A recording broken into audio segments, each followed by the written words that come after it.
Hello everyone, welcome to my YouTube channel. આજે આપણે બનાવીશું દિવાળી સ્પેશિયલ મીઠાઈ। કાજુ કતરીની મીઠાઈ તમે બહુ જ ખાધી હશે, પણ કાજુની આ મીઠાઈ તમે ક્યારેય નહીં ખાધી હોય તો આ રેસીપી જરૂર એકવાર ટ્રાય કરજો। અને જો તમે મારી ચેનલમાં નવા છો તો please please please subscribe my channel અને બેલ આઇકોનને પ્રેસ કરવાનું ના ભૂલતા, તો મારા બધા જ વિડીયોની નોટિફિકેશન સૌથી પહેલાં તમને મળશે। તો ચલો ઝટપટ બનાવવાનું સ્ટાર્ટ કરીએ। તો કાજુની મીઠાઈ બનાવવા માટે મેં અહીંયા 3 કપ કાજુ લીધા છે। તો માપ લેવું ખૂબ જ જરૂરી છે। માપ સરખું લેશો તો તમારી મીઠાઈ પણ સરસ બનશે। તો કોઈ પણ કપ યા વાટકીનું માપ લઈ લેવાનું તમારે। તો અહીંયા મેં કપનો માપ લીધો છે। તો 3 કપ માપીને આપણે કાજુ લેવાના છે। કાજુ આપણને સારી બ્રાન્ડના લેશો તો તમને સારી મીઠાઈ બનશે। તો સારી બ્રાન્ડના જ કાજુ લેવાના। તો અહીંયા મેં 3 કપ માપી લીધા છે કાજુ। હવે આપણે કાજુને દળી લેવાના છે। તો અહીંયા મેં મિક્સી જાર લઈશ। તો બધા 3 કપ કાજુ આપણે મિક્સી જારમાં એડ કરી લઈશું। જો તમારા પાસે મિક્સી જાર નાનું હોય તો થોડા થોડા એડ કરીને દળી લેવાના। તો અહીંયા મેં 3 કપ કાજુ મિક્સી જારમાં એડ કરી લઈશ અને સારી રીતે દળી લઈશું। તો હવે આપણે એક છલણી લઈશું, એને મદદથી આપણે દળેલા કાજુને ચાળી લઈશું। જો કાજુ દળાયા વગર આખા રહી ગયા હોય તો ફરી આપણે એને દળી લેવાના છે। તો આ રીતે ચાળીને લઈ લઈશું। તો સરસ રીતે ચાળણીની મદદથી આપણે કાજુ દળાયેલા ચાળી લઈશું આ રીતે, અને મોટા મોટા હોય એને ફરી આપણે દળી લઈશું। તો આ રીતે આપણે લોટ બનાવી લેવાનો છે કાજુનો, આ રીતનો તમે જોઈ શકો છો। તો રેડી છે કાજુનો લોટ। હવે આપણે આગળની પ્રોસેસ જોઈ લઈએ। તો હવે આપણે ગેસની ફ્લેમ ઓન કરી એક પેન ગરમ કરવા માટે રાખીશું।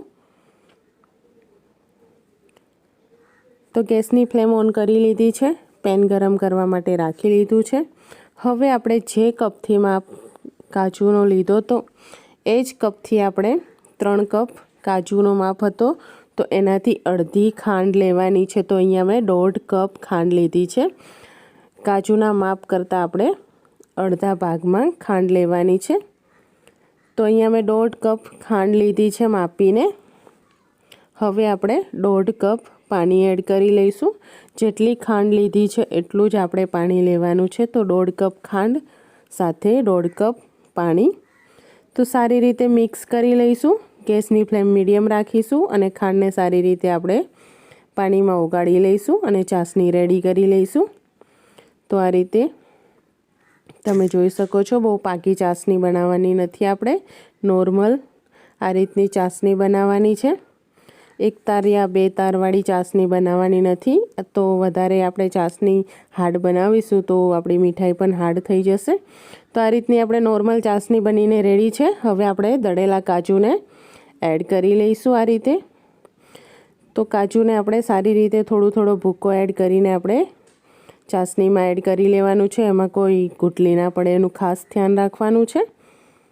તો સારી રીતે આપણે મિક્સ કરી લઈશું હવે દળેલા કાજુને ચાસણીમાં આ રીતે। તો સરસ રીતે આપણે ચમચાની મદદથી મિક્સ કરી લેવાનું છે આ રીતે, અને ગેસની ફ્લેમ મીડિયમ રાખવાની છે। તો સરસ રીતે આપણે કાજુનો લોટ ચાસણીમાં મિક્સ થઈ ગયો છે, તમે જોઈ શકો છો આ રીતે બેટર ટાઈપ બનીને રેડી છે। હવે આપણે આગળની પ્રોસેસ જોઈ લઈએ।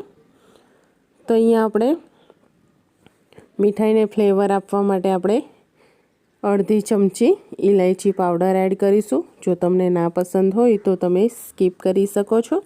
તો અહીંયા મેં અડધી ચમચી ઇલાયચી પાવડર એડ કર્યો છે। 1 ચમચી જેટલું દેશી ઘી એડ કર્યું છે। જો તમારા પાસે દેશી ઘી ના હોય તો તમે તમારા પાસે કોઈ બી ઘી હોય એ યુઝ કરી શકો છો, અથવા ઓઇલ પણ યુઝ કરી શકો છો। તો હવે આપણે ગેસની ફ્લેમ મીડિયમ રાખી સતત આ રીતે 6 થી 7 મિનિટ સુધી ચલાવતા રહીશું આ રીતે। અને આમાં કોઈ ગુટલી ના પડે એનું ખાસ ધ્યાન રાખવાનું, નીચે ચીપકી ના જાય તળિયામાં એનું પણ ખાસ ધ્યાન રાખવાનું। એ માટે આપણે સતત આ રીતે ચમચાથી ચલાવતા રહેવાનું છે।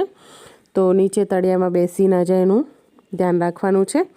તો આ રીતનું ધીરે ધીરે આપણું બેટર થીક થતું જશે. તમે જોઈ શકો છો પહેલાં કરતાં કેટલું ઘટ થઈ ગયું છે.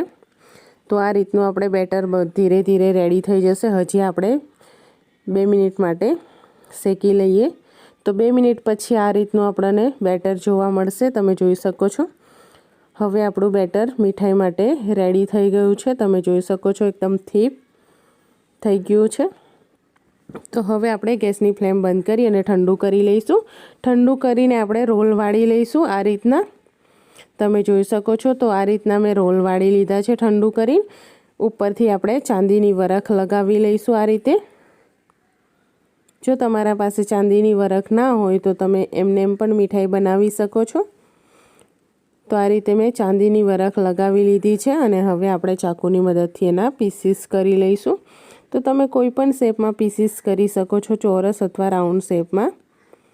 તમને જેવી પસંદ હોય એ રીતના તમે બનાવી શકો છો મીઠાઈ. તો અહીંયા મેં રોલ શેપમાં બનાવી છે, અથવા તો તમારા પાસે ડીબું હોય તો એના મદદથી પણ ડિઝાઇનવાળી મીઠાઈ બનાવી શકો છો તમે. તો અહીંયા મેં રોલ શેપમાં પેંડા શેપમાં બનાવી છે મીઠાઈ. આ રીતે ચાકુની મદદથી સરખા ભાગે કટિંગ કરીને. તો આ રીતે આપણે બધી જ મીઠાઈને વાળી લઈશું રોલ શેપમાં. તો મીઠાઈ આપણી બનીને રેડી છે. તમે જોઈ શકો છો દેખાવમાં પણ કેટલી સરસ અને ખાવામાં પણ એટલી ટેસ્ટી અને હેલ્ધી છે. તો આ દિવાળીમાં જરૂર આ રેસીપી એકવાર ટ્રાય કરજો.